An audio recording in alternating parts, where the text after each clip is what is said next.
crib. Yeah. Okay, today's February 8th, isn't it? I believe. 1984. This is Joe Todd and an interview with Mr. Phillip Keith. Ulysses Keith. Yeah, okay. It's Ulysses Phillip Keith, but I just signed it Ulysses Keith. Okay. Keith. Good. Okay. Mr. Keith, where were you born? I was born in Georgia. Dad come to this country in 1904. Okay. And when's your birthday? April the 20th. And what year were you born? 1903. 1903. How come your father came to Oklahoma or Indian Territory? Well, he came from Georgia, and of course back in them years, you know, it was at, I don't know what kind of state they call it, but you had to work for the other fella, and he paid you, and he had a couple of brothers here, and so they was here working in the mines at that time, and so he came to this country. Of course, he never did work in the mine. Well, I think he said he worked in the mines 2 months. He was a farmer. Yeah. What was your father's name? Phillip Keith. Phillip Keith.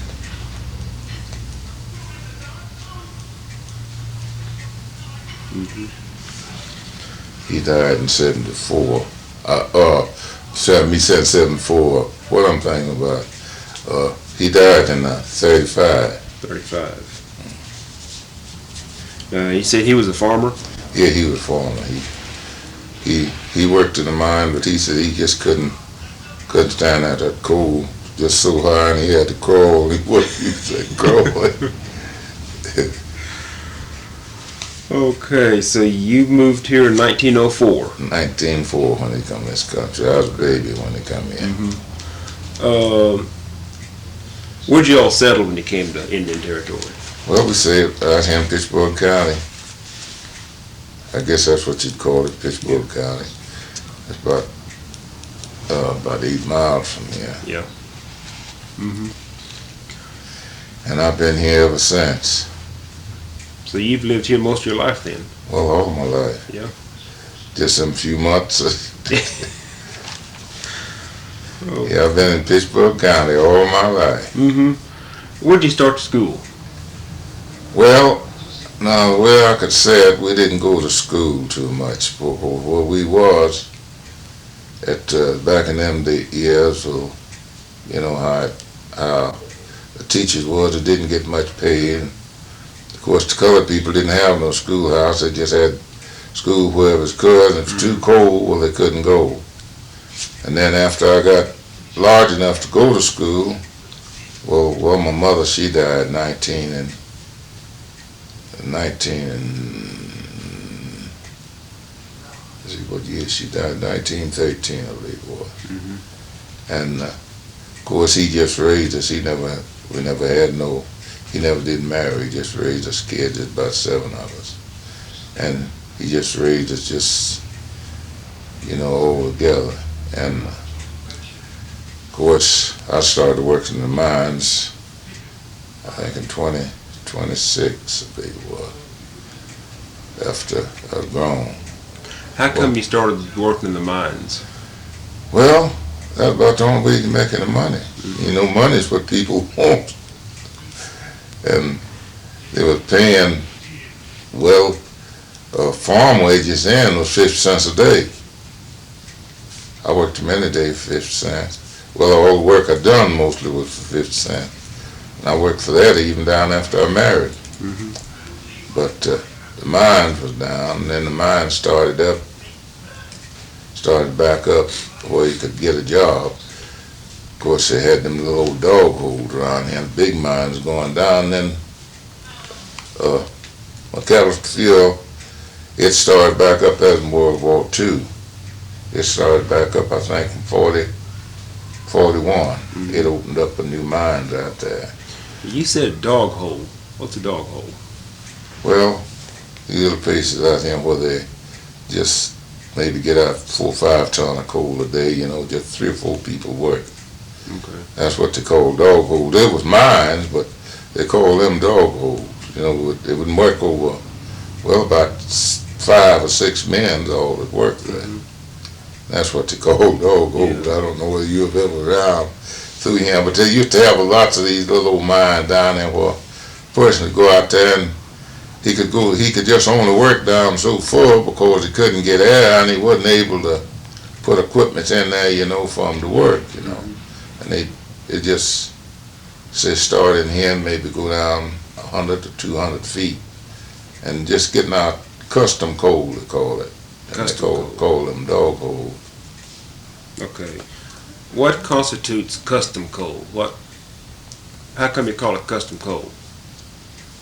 Well, at that time people were burning coal, you see, and they were just getting it out for, well, just like you said, you hear these guys talking about stores. So that's one of my customers, because he trades there all the time. And see, they sold that coal just to say that maybe I'd buy half a ton, and some guy over there would buy half a ton. And even down, they sold it out around here but a tub, but they'd go out and dig it and then peddle it out. Okay. And that's what they call that custom coal. Yeah. When you first started in the mines, what'd you do? What kind of work? Well, when I first started, I loaded. I was a loader. I started in as a loader. Okay. Loading coal. Just shoveling coal, or? Yeah, loading it in cars, in flat cars. I'm not in box, in pit cars. Okay, now that's above ground, isn't it? No, that's in the underground. That's underground. Underground. Okay, how big were the cars? Well,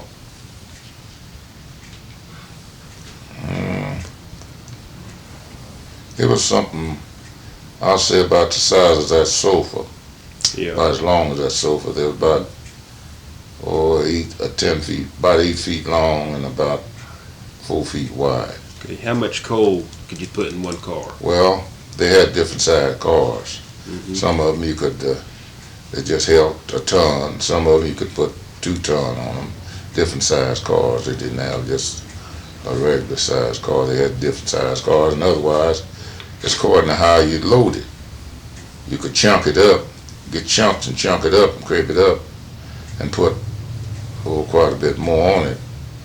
But lots of them just loaded flat, level it off, you know. But lots of them chunked the cars. Okay.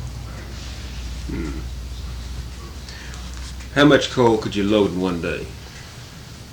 Well, it never was estimated out just straight out because the way it was, you had to take times on getting your cars according to how many cars you get. But I have loaded as high as 20 ton. And maybe a little more than that, but I have loaded. But that is just seldom you could get those cars, because whether it's on that beat, you had to take your time. You had to wait till your time come, because they had that down. They had rooms turn off just like you measure off lots, and the men's in the room. Well, they'd give you a car. The driver, he may not bring in but 3 cars. Well, you couldn't get a car every time he wanted one, but he'd take the time to buy it. You'd get a car this time, that fella would get a car the next time, and you had to take them in your turn. Okay. How many, would they just bring down 1 car at a time, or were there 2 or 3 cars? Or the driver, he'd pull in maybe pull in 4, maybe 5 cars. See, he just came to the port and unhook, then get him another trip, about a 5-car trip, about what they pulled. Okay. Now, was this in a slope mine? Yeah, that's a slope mine. Okay, what was the name of the mine you first started working in? Well, it was McAlester Fuel was the name of the place. Number 2 Carbon. That's the first mine I worked at. And I went from there to 12 Hartshorn. That was in '66. And then when I left 12, I went to work at number 5 Cribs out here. That was It went in the name of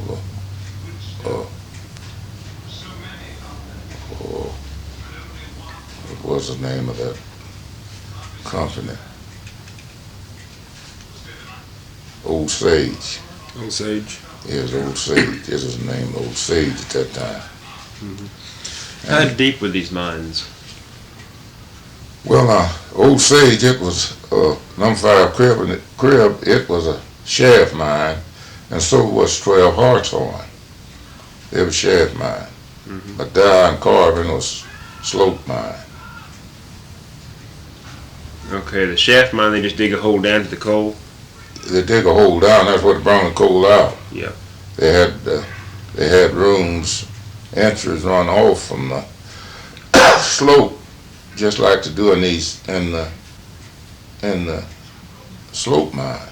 They all work the same, but the slope mine, shaft mine, they'd go out there and dig a hole straight down to where they hit the coal, and that's where they bring the coal out on the shaft. They didn't bring it out in cars. They brought it out in cars, but not on trips. They brought it out on the shaft, just like a bucket, just like they run a couple of cars in the end. They slip up or now, but now the slope mine, they pulled them out with a rope. Yeah, that was just angled down with the coal thing. Yeah. Okay. And what's the average depth of the mines around here? Huh? What's the average depth of the mines around here? How deep do they go? Well,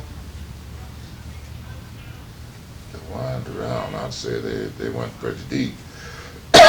You take, I have no doubt if all of this ain't worked out on the end from these mines around. See, now you take like a little bowl of number 5 cribs and mullet. See, they all worked around in this circle. Ain't too much coal left. Yeah. Nothing but pillars. Was a couple 100 feet down? Oh yeah. Number 5 Carbon. I don't know how far these, not estimating these other mines, but number 5 Carbon, it was right close to 2 miles. Maybe a little further than that. That's pretty deep.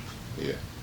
And you take number 5 cribs, like 12 Hartshorn. I don't know how deep that was, because it was a much older mine. Now this new mine, this started out here. Well, it started in 41.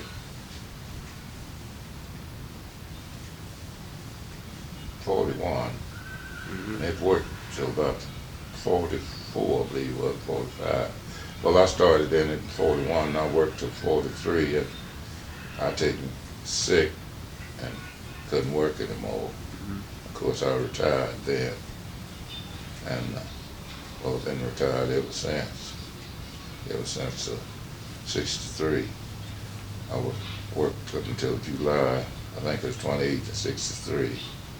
I had a sick spell and had to go to the hospital and had to have an operation. And I just never was able to work no more. Okay. What other kinds of work did you do besides the loader in the mines? Well, I run a machine, What kind of machine? a cut machine. What does it do? Well, it cuts the coal, just cut the coal, and then they shoot it down and load it out. Was it like a saw or what? Yeah, well, I would say you've seen these, well, it's got a ball on it, 7 foot, and it's got a chain goes around it, and teeth in that chain, and that cuts the coal. Okay. What about Mrs. Jones talked about firing the shots? Well,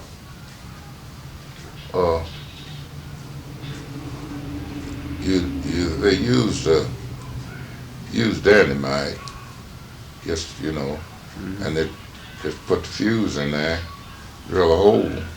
That's what they do. Cut this coal, and then they shoot it down. See, cut it out. When they shoot it down, now one while they were shooting it on a solid, but they wasn't getting out too much coal at that shooting on a solid because you had to mine that coal out with a pick. But that way, after they got these machines, well, when they cut it, well, they shoot it down. And the only thing you had to do was just shovel. You didn't have to do any picking much. How thick is the vein, the coal vein? Well, now, you just got all kinds of sizes when you go into coal. It runs all the way from, I'll say, 6 inches up to about 5 foot. But you allowed to hit a 5-foot vein here and go maybe 200 feet, or say a little further than that. That coal allowed to jump up 6 foot. You have to dig out that fall. See, it don't run just. Now some veins they claim run level, but this vein in here, it's up or down. It's liable to drop 25 feet. You get the same vein of coal. Then it's liable to raise up 10 or 15 feet. And you always, it's just like, otherwise it's just like the roads. Just like these highways, that's where your mind is. Well, how do you know how to follow the coal if it offset 20 feet? Yeah, just like you start out here going down the hill here. You get down here and you're at the hill yonder, just a little valley. Maybe that coal will jump up just a little bit. You run into them faults, but now it finally level off. Go maybe 50 or 100 feet, and it level off. Then you had to fill that in and level up your track, and you'd run on over it. How big were the shafts? I mean, the tunnels in the mines. How big? How big was the tunnel? Yeah, the area you worked in. I mean, was it as big as this room or what? Oh yeah, they run all the way from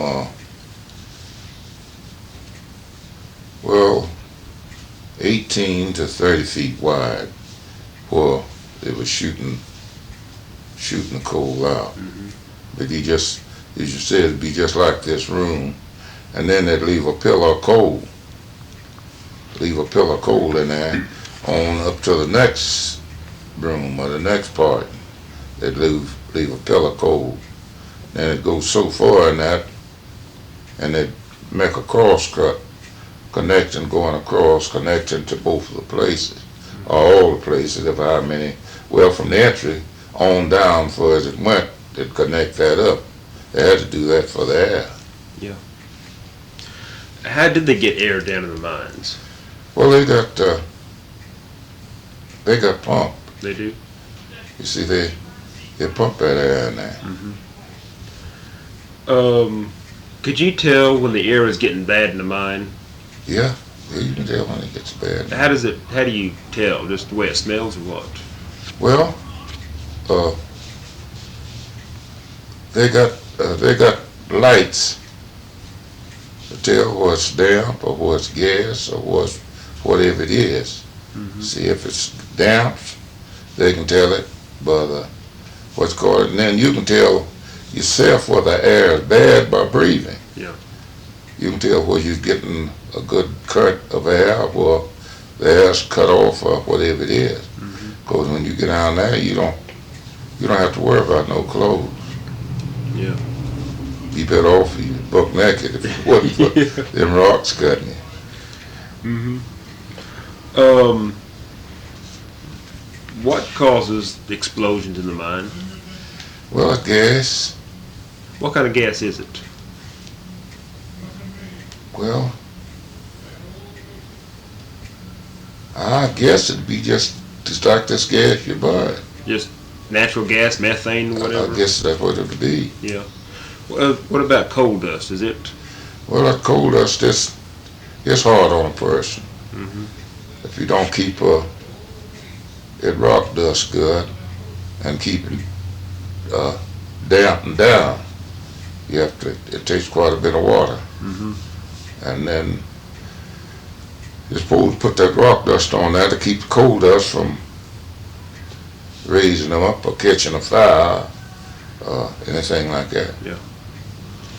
You see, that's what causes them explosions. You take, well, it selects up, and that gas selects, and then a spark, just any kind of spark will set it off. Does the coal dust explode too? Yeah, that's what causes explosion. It is? Mostly. The gas sets it off, and the ducts as it explode. Have you ever been trapped in a mine? Yeah. Yeah, I've been trapped. Tell me about it. Yeah. Tell me about Well, it. it's just a funny feeling, all I can tell you. When you're down there, you just have to wait till they get you out. Which mine was that in? It's out here at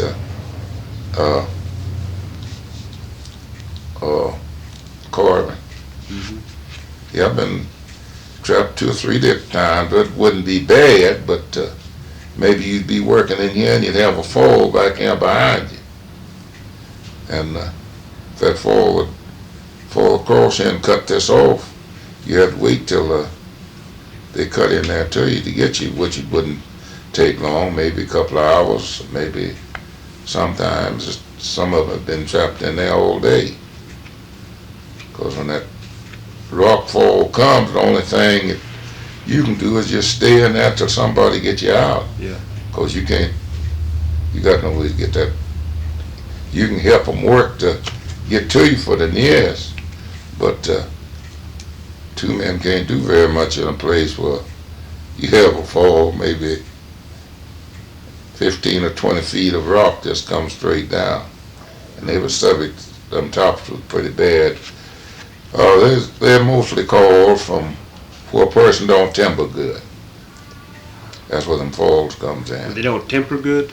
Don't timber good. Timber good, okay. Yeah. So you had timbers down in the mine? Oh yeah, you got to use those timbers. Yeah. And in lots of places that have straps, otherwise lumber, and they'd put that up just like you're building a roof, you know. Some of them, they could get by with it, and all they want to do is just get out the coal and go ahead. That's the way that happened. And one guy's got to take care of it. And if I go in there today, in my shift, and I don't timber and you come in, you got to go under where I done been. You see. Well then if it falls back here, well I could be the one that's caused it, but still there's nothing can be done about it. Yeah. You can say, well, I timbered it up, I got out, but that takes weight, and I've seen it, seen them roofs heave, and 12 or 12s, they'd use them for timbers, and you'd be just riding down the pan line, that book would bust open where you could stick your hand in it, with taking weight. What kind of wood makes the best timber? Well, oak and elm, or any that's good for time being, but oak is the longest lasting. Now sycamore and persimmons and maple and such as that, they don't care too much about that for mining timber, because it's too soft. Yeah. But any hardwood timber that's, you know. And they normally use what, 12 by 12s? Huh? They use 12 by 12s Oh normally? yeah, they use split timbers too. But now, like down the entrance, on the entrance where there's traveling all the time, they use large timbers because there's a lot of traffic. Yeah. And see, and they had to bring the coal out and in that way. Of course, it was on the belt. They done stopped using mules, and way back y'all, they used to mules. Did they use mules when you started working? Yeah, that's what they used when I first started. I drove a mule for a little while, but I guess about 3 months. But I didn't like driving. How much, was it just one car and a pair of mules? Is that how that worked? Well, no, you'd pull 4 and 5 cars with them. You see, it was the track. It was level. See, you leveled your track up, and you had to. When they hit them little grades, you'd have to use spikes to spike your cars to keep you from running up on your mule. But Now what are spikes? Well, that was a sprag, be a piece of iron about that long. Yeah, a foot long. And they stick it in the wheels, you know, and sprag the wheel. Okay. You know, just like you'd stick a sprag in something. Yeah. They had to do that to strike the card up to keep it off the mule. If it was a grade, they had to go over. That's the only time they did that, when they did. But the mule had to outrun the car from there on out to the part until to the entry, till if he didn't get caught. There'd have been a mule killed and been a many million killed riding them trips coming out. Get to run too fast and run up on a mule. You got to ride front end of the car. You do? And if the car runs too fast to run up on the mule, you can jump off if you got a place you can jump off. But if you ain't got no place to jump off, well, there you are. That's going down the grade? Well, it'd be going down a little grade. Yeah. I say something like coming off down there. But sometimes, if you had a good mule, he knows when he hit that grade. When he hit that grade, he'd keep that tail chain. He'd keep slack out of it. Yeah. But How many mules on the car? Two, one? No, they just pull just one. Just one mule. Just one mule. Yeah, just rule one mule. That's the only room they had to drive with just one mule.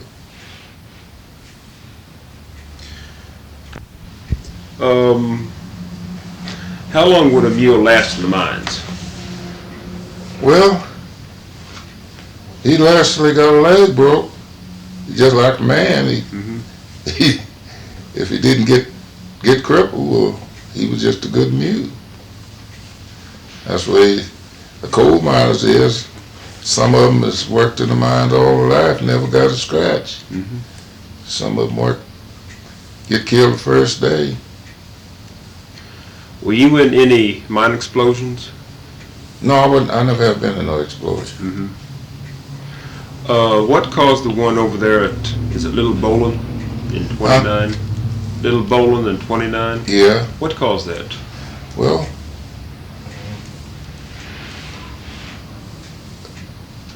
I wouldn't exactly know. The only thing I can say is that it was just selected gas. Some guy didn't keep his place curtained up good, and it selected gas. The miners kept their areas curtained up? Yeah, well, that's what they're supposed to. They got curtain, and that's where you got to carry air. Okay, now what is a curtain? What does that do? Well, that's a piece of heavy, something like toe sacks. Yeah. That back, and then you set your timbers, and you take and unroll it, and just like you building a wall to a house. You just, every time you get far enough to bring it to the face, well, that's where you had to carry air. Yeah. Okay. What did you like most about working in the mines? Well,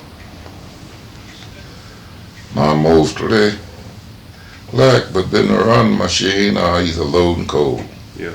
But I never did care too much about timber. And And I was going to ask, what did you dislike about the mines? well, what I disliked? Yeah. Well, it wasn't nothing I disliked. I liked the mine. I liked the mine.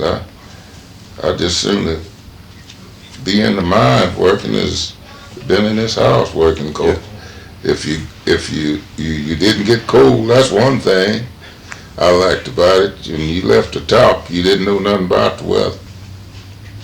And I never was too much of a cold weather hand.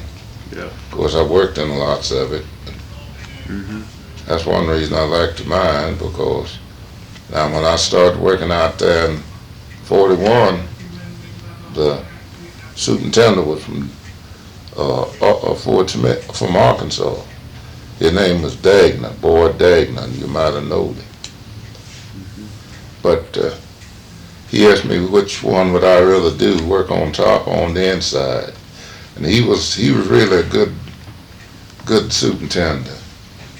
And lots of them didn't like it.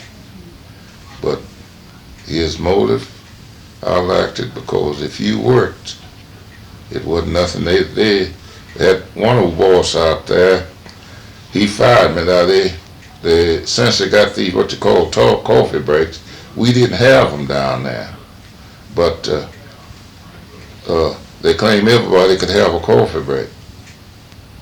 Well, I've got scorned on many a job because I didn't take a break. Well, I don't know nothing about no coffee break. I don't drink that much coffee. And I just feel just as if I'm working, the man can't say I'm shirking. And this guy fired me, and I was off from work, I guess about 3 weeks. I was fixing to go to the base to get on out there, and he come up there one morning just for a day, asked me what was wrong, and I told him. So he told me, you be out there in the morning with your bucket. So they wouldn't give me no light, and the Trip was fixing to leave the top. So he asked me what was wrong, and I told him. He told me to hold the Trip.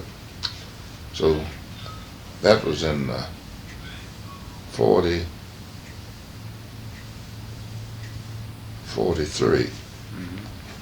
And he told him, says, now I hired this man. Says when he fired, I fired. And I worked there till 63 on the 28th day of July. And it went in the hands of another guy, so I lost my job. But I just believe if a man hires a man, he ought to go get out there and do his day's work. All of them worrying about quitting time. Well, that's something hardly ever I worry about on a job when I'm working. I just worried about how long the job gonna last. Yeah. The job lasts, but you can quit any time. And when did the first mines open in this area? When did they first open? What? The coal mines here. Oh, they opened the coal mine way back yonder. I don't know. I guess back in let me see. I don't know. I guess they've been working that opening for the last 200 years, anyhow long. Yeah. I've heard there was a big mine explosion back around World War I, 1916, 17, or 18. Well, now it was another explosion down here at 19 Dagna.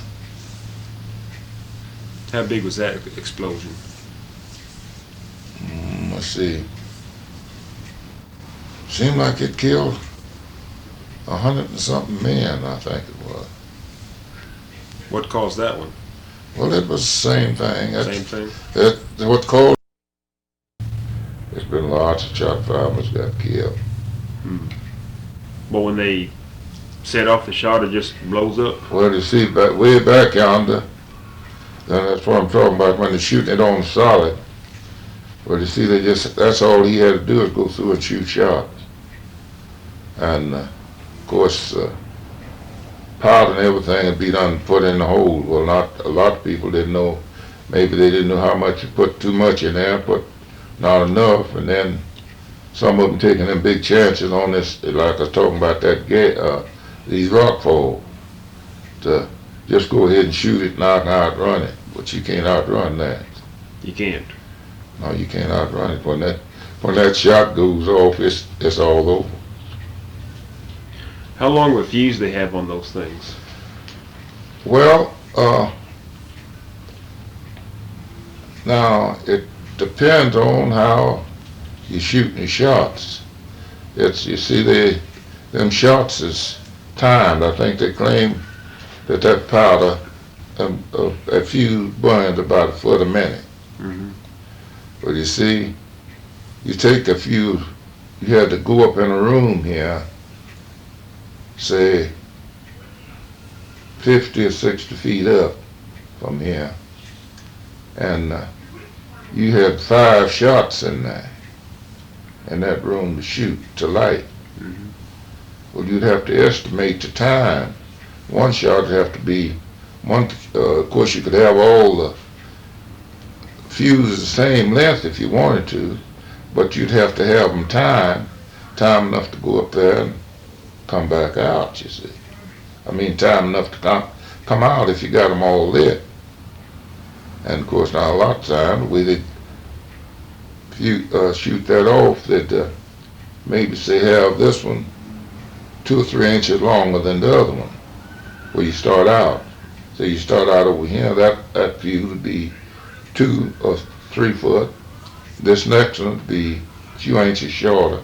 Next one would be a few, and then you have to count those shots as they go over in order to not to go back in there, go back up there, because you got to go back up there and air that place out, see. And you got to get all them shots shot before you go back. Mm-hmm. There's lots of them it's got messed up that way where the guy'd have different types of fuses on them, and he thinks the shots is all done going off just about time you get it back up there. Well, yonder you go. Yeah. When do they set these shots off? What time of day? Well, there's such shots that when they're shooting them shots then, all the people would be out. It'd be after work hours. Mm-hmm. See, they'd go down this evening and say, we come out at 4 o'clock.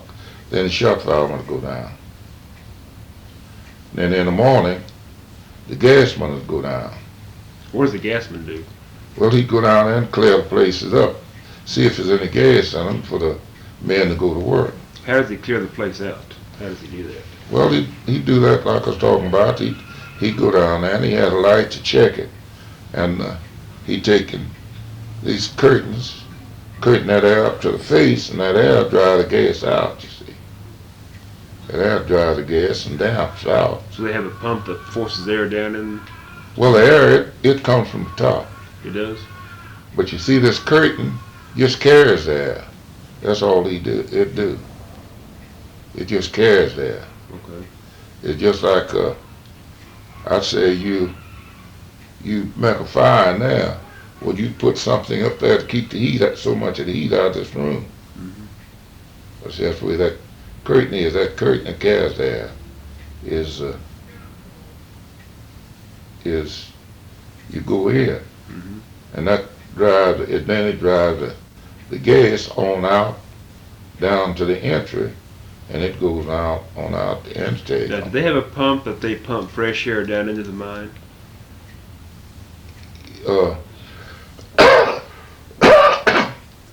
They got an air shaft. They do? Got an air shaft, just like to this house. It's a old up plumb down there. And they got a big fan sitting up here. That fan throws that air down there. And you see that air is just like you open this door. You open this door and that air will go on through whatever way it's got outlet, you see. If you want that air to turn and go back into that other room, or you put a wall up there to carry that air back that way, that's just the way that is. Okay. That's what I'm speaking about, that curtain. Yeah, I see. Okay.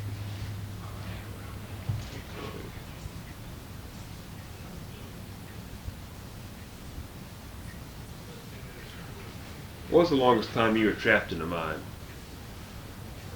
Oh, I'll say about, at the most, about 3.5 hours.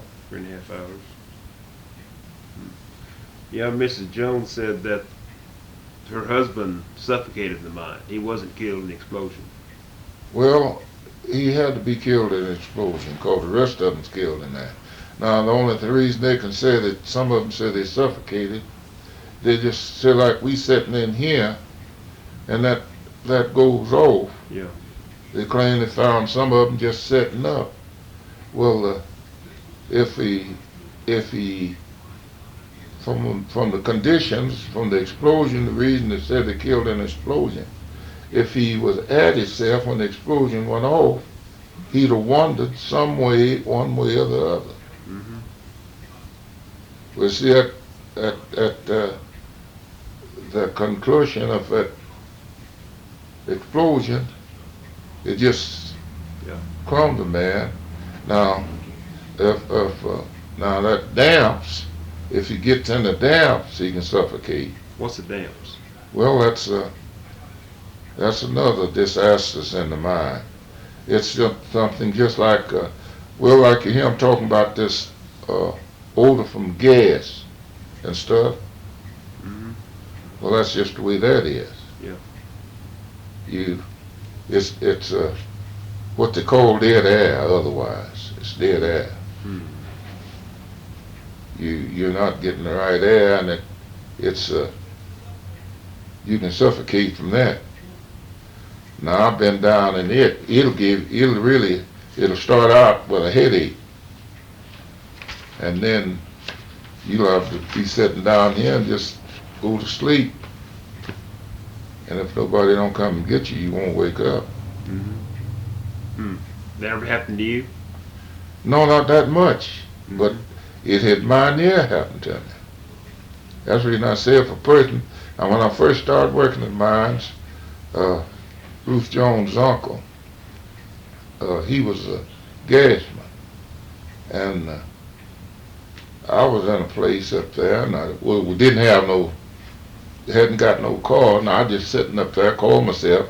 Well, I went to sleep down there many times, and he come through and told me, he checked the place, and he said, which I didn't know nothing then about, too much about what the danger was. Mm-hmm.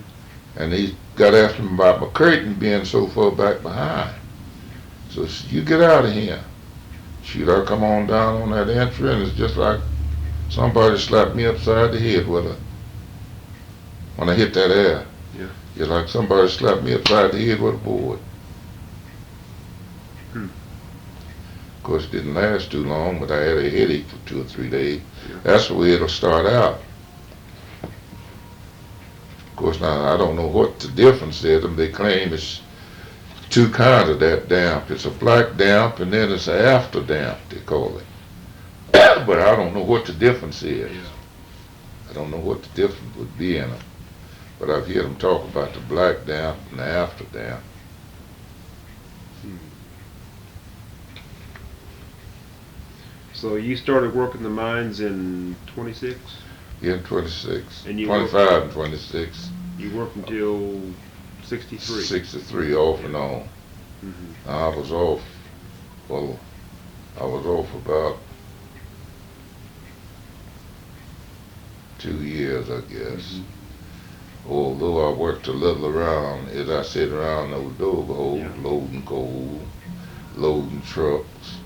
How did the Depression of the 30s affect the coal mines, 1930s? Well,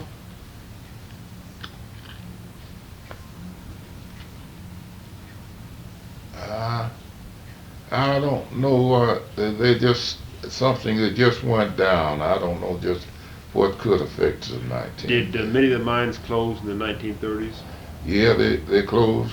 The most of them closed. They're just working, just a little along up until 1941. Mm-hmm. At least around here. Now, in these big places, there's just lots of them work. But around here now, there's a couple of little mines out here. Mullen, it was working pretty good. Well, it wasn't working too many men, about 25 men. Mm-hmm. And a place down at Adamson, they was working about 25 men. And excuse that, it wasn't no mines working around the end of the mountain, nothing, just places where they was hogging out coal, and they'd hire 2 or 3 guys. What about in World War II? Did all the mines reopened in the war? What's that? In World War II, did all the mines reopen? Well, it wasn't, it was quite a few of them we opened, they all went to work.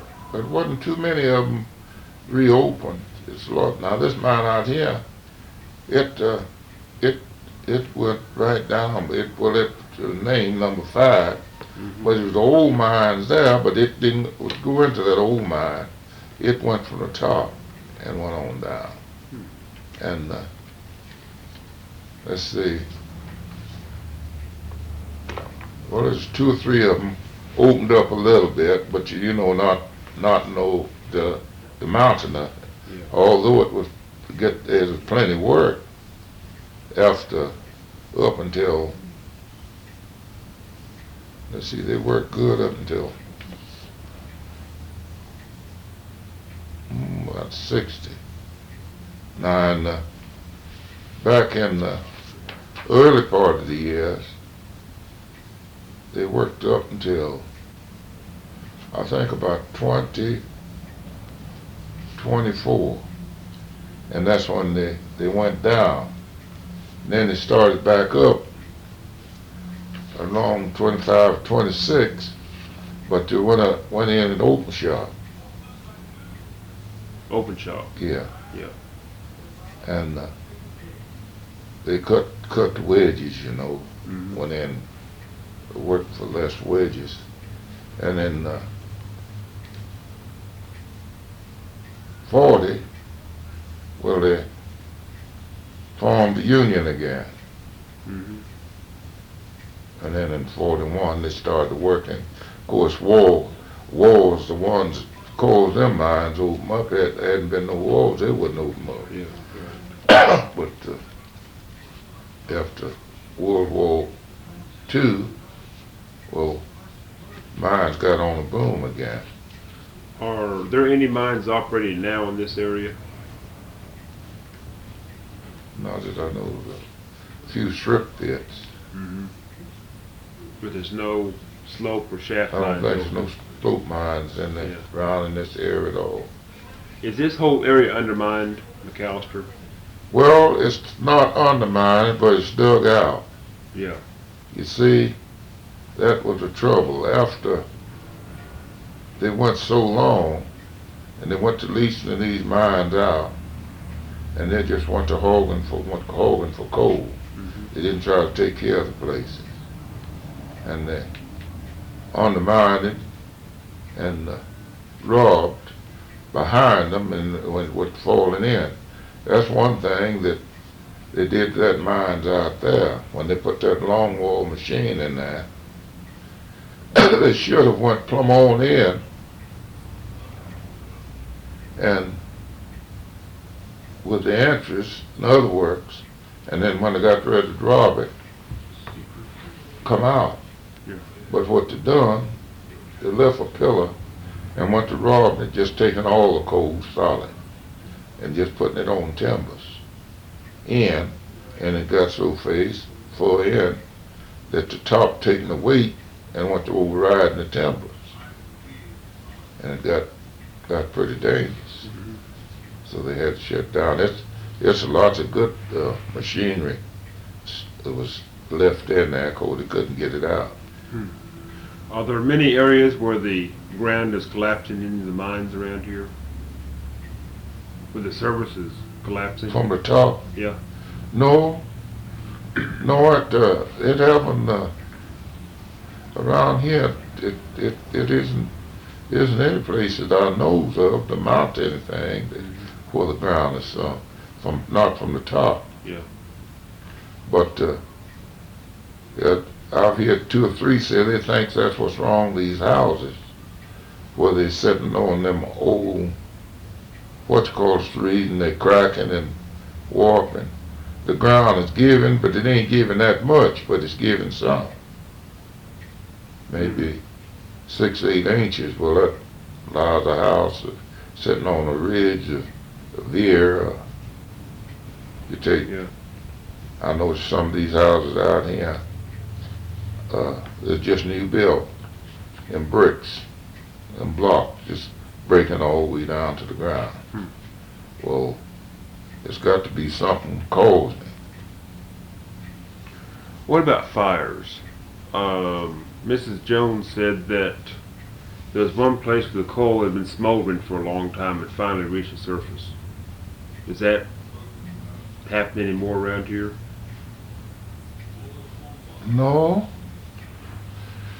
There's not any fires that I knows of around here that, Because I know, I think in Pennsylvania they had a fire up there for years. And well, yeah, well, that's lots of places they claim they have them fires. And then, I was just trying to think, someplace, I hear them talking about they had a fire and they had to seal it off. But I don't know where that was now. Mhm. But that doesn't happen around here, does it? No, it haven't never happened around here as I Yeah. know of. Mm-hmm. Not no fire. Now they have had fires, but they could put them out. Just, you know, they put them out, went on to work. They have had fires in the mine, but they put them out. But Yeah. not one of those bad fires where it was that dangerous. Mm-hmm. Well, I'm trying to think, what else?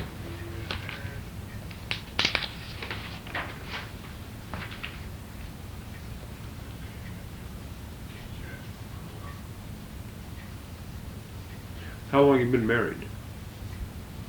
46 years. 46 years. What's your wife's name? Effie. Effie. Effie. Where'd you meet her? Right here. Right here. She was born here too. She was. Yeah. Mm-hmm. No, her people, they come from, let's see, did they come from Alabama or Georgia or where? I forget now where they did say they come from. Mm-hmm. But they come in here into the coal mines too. Now her daddy, he was a coal miner out and out. That's all he done. Yeah. Was coal mine. Are there many of the old miners around here have this black lung? Well, it's quite a few of them. Did it ever affect you? Yeah. Is that how come you had to retire, or Well, part of it. part of it? What exactly is black lung? Well, it's just like all these other things. They give these things a different name, but it's asthma is what it is. Mm-hmm. That's all it is. It's just asthma. But they claim that coal dust is cause it. Yeah. Hmm.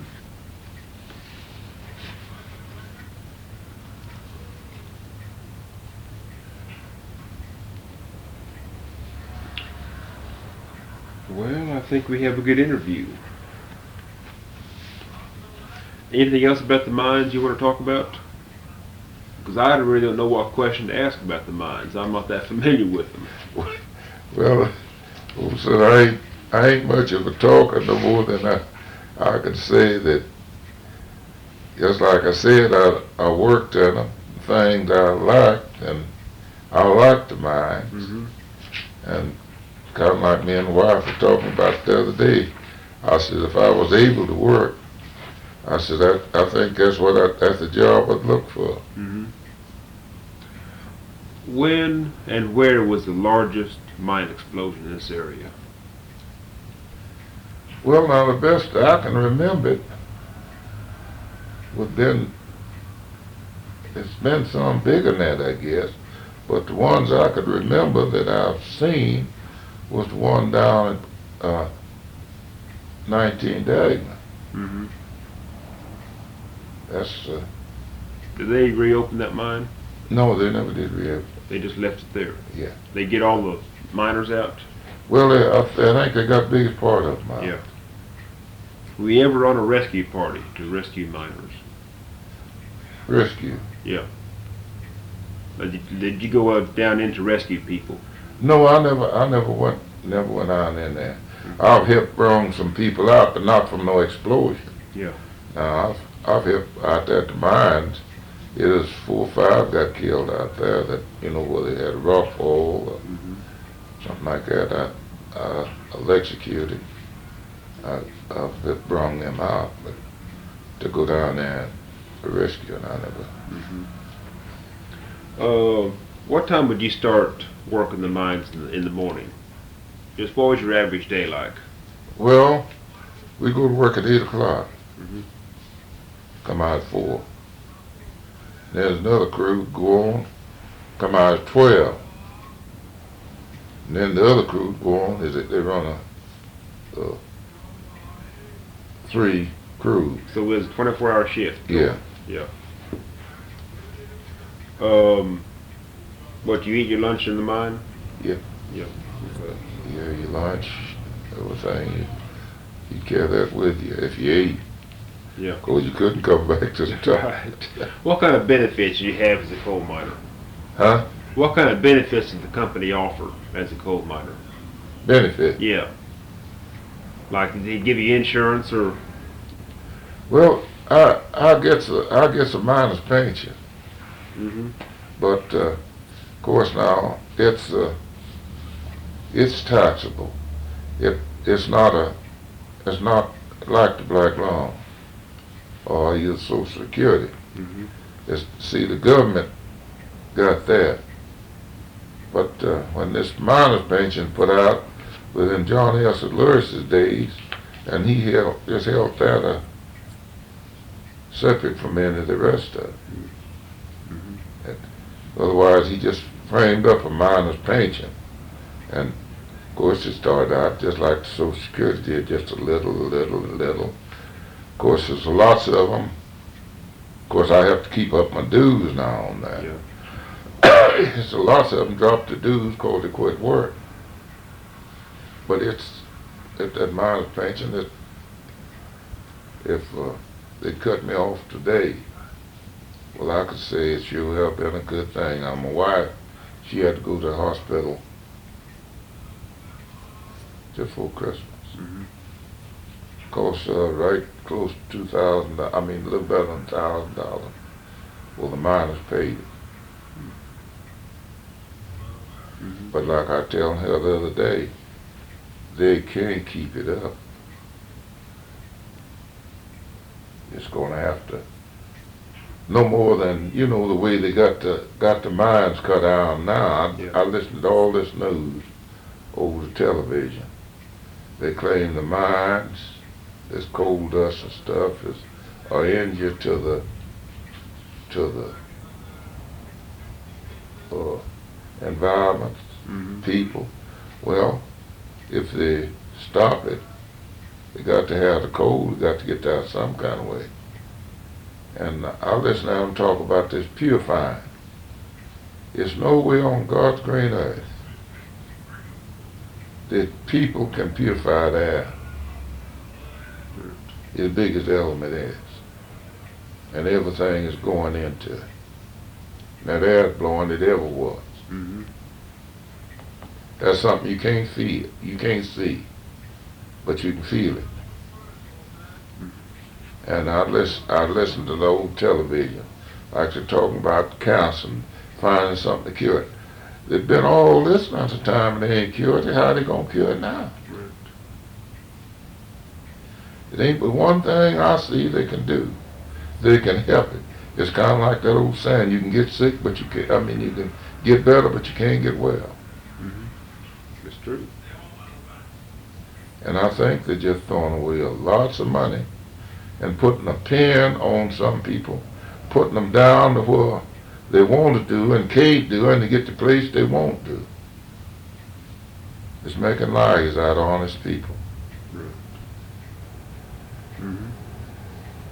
You wouldn't believe that, but that's true. Yeah.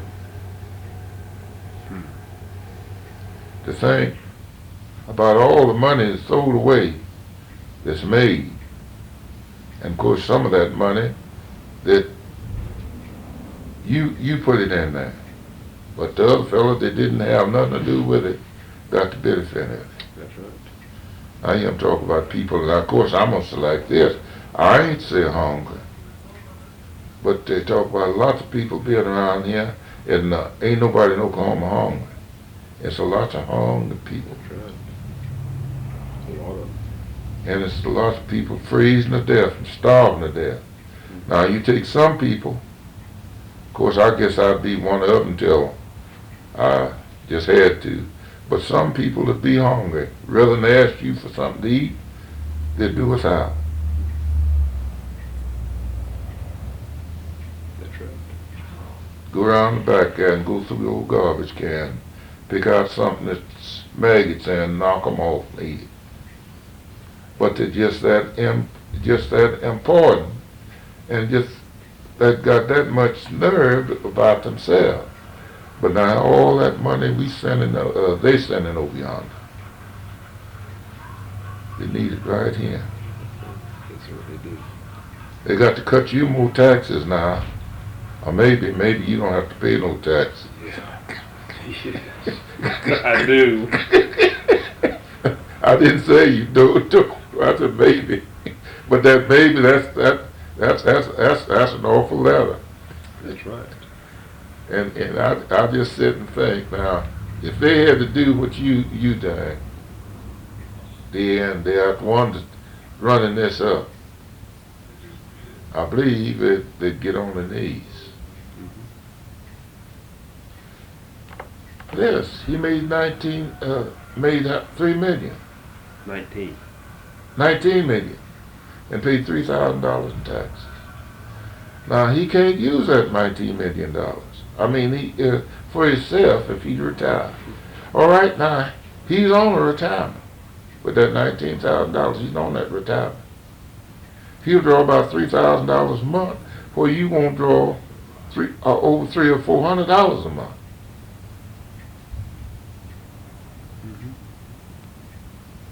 It's true.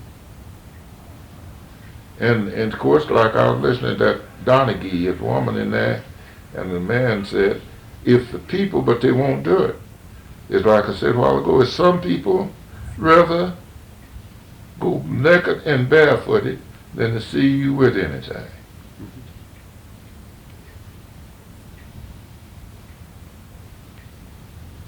I listened to that, listened to that,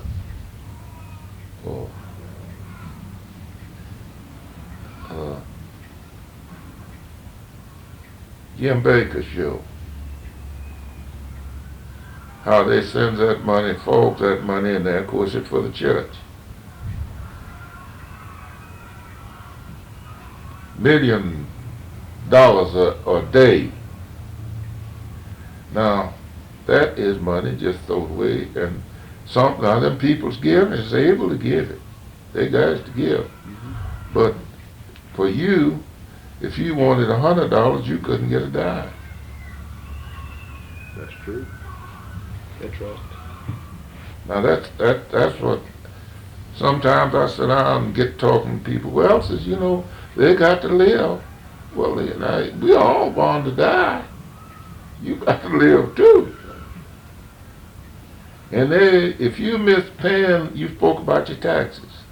If they'd catch you frauding, I'll say $25 worth of tax, you allowed to be eroded. That other guy, he done got maybe $3,000 or $4,000 worth. They'll erode him all right, but they'll put him out on probation and give him a better job than they had to start with. And you borrowed plumb away from your job. You can't work there no more. That's true. Well, we have a good interview. Well, I've enjoyed this. I really enjoyed. So far as kind of like I said, like I tell her last time, since I had them 2 little strokes, my mind about half. Sometimes I don't know where I'm going or coming, and some days I never get out of that den no further than the kitchen, get me a drink of water and go back. Right. Never put my shoes on. I can't get out and go nowhere. So I takes out trash every now and then. I can push the trash out there, and I have to rush back into the corner of the house, prop up. My legs in here just almost kills me. And she's by that same way, of course she's gonna go anyhow. She's got her knees is bad. Yeah. Well, I think it run in that Ellis family. Now she's Ruth Jones, them first cousin. And Ruth, one day went out and pick her up, and looked like it took me about 30 minutes to get out to the car.